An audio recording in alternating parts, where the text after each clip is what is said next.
Today, let's look at Joel chapter 3, verse 4, and talk about the logic of judgment. Here's our verse for today, Joel chapter 3, verse 4. Indeed, what have you to do with me, O Tyre and Sidon, and all the coasts of Philistia? Will you retaliate against me? But if you retaliate against me, swiftly and speedily I will return your retaliation upon your own head. The final chapter of the brief book of Joel begins with severe warnings of judgment, and it ends with a beautiful promise of restoration.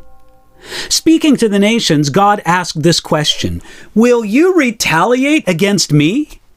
God virtually challenged the nations to come against him or his people. He vowed to return your retaliation upon your own head to those who came against him or his people. He promises to give back in judgment just what the nations gave to God and to his people. It's very logical. In judgment, you get back what you deserve.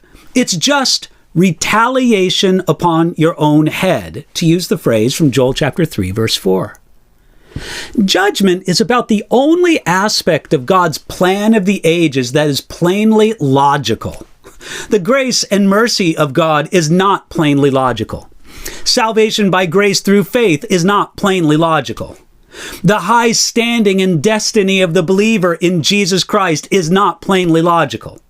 Judgment, God simply giving those who reject him what they deserve, that is plainly logical. It's as if God says to the wicked, "You rejected the saving logic of heaven, so I will give you the plain logic of earth. You will receive what you deserve before the holy court of my justice." Therefore, through the prophet Joel, God warned the nations that mistreated his ancient people. This is what he said to them: "I will sell your sons and your daughters into the hand of the people of Judah."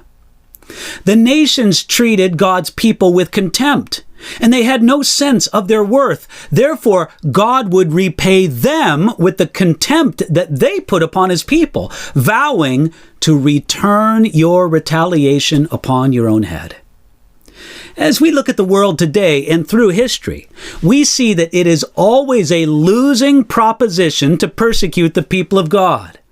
Though we are rightly distressed at religious persecution around the world today, we can take comfort in the fact that the persecutors ultimately always lose.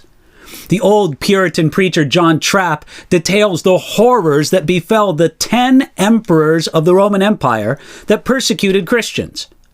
Emperor Nero lost 30,000 of his subjects by pestilence. He had his armies utterly defeated in Britain. He suffered a revolution in Armenia and was so hated by the senators of Rome that they forced him to kill himself. Emperor Domitian was butchered by his own soldiers. Emperor Trajan died of a foul disease. Emperor Severus died miserably on a military campaign in Britain. Emperor Maximus was cut in pieces together with his own son. Emperor Decius died as an exile in a far country. Emperor Valerian was whipped to death by the king of Persia who captured him. Emperor Aurelian was killed by his own soldiers. Emperor Diocletian poisoned himself, and Emperor Maximum hanged himself. You see, you can't step on the smallest toe of the mystical body of Jesus Christ without the head, Jesus Christ himself, asking, "Why have you hurt me?" All in all, it shows the logic of judgment. Since Jesus is one with his people, if someone strikes out against his people, that one has struck against Jesus. Paul found this out on the road to Damascus when Jesus asked him, "Saul, Saul, why are you persecuting me?" That's in Acts chapter 9, verse 4. It's better to choose the ill logic of God's grace, forgiveness, and mercy. Joel brings us back to a hint of all this at the end of the chapter. He says this, "And it will come to pass in that day that the mountains shall drip with new wine, the hills shall flow with milk, and the brooks of Judah shall be flooded with water. A fountain shall flow from the house of the Lord and water the valley of acacias." You see, it isn't logical that God should so lavishly restore and bless his land and his people. But we like the illogic of grace and mercy over the logic of judgment.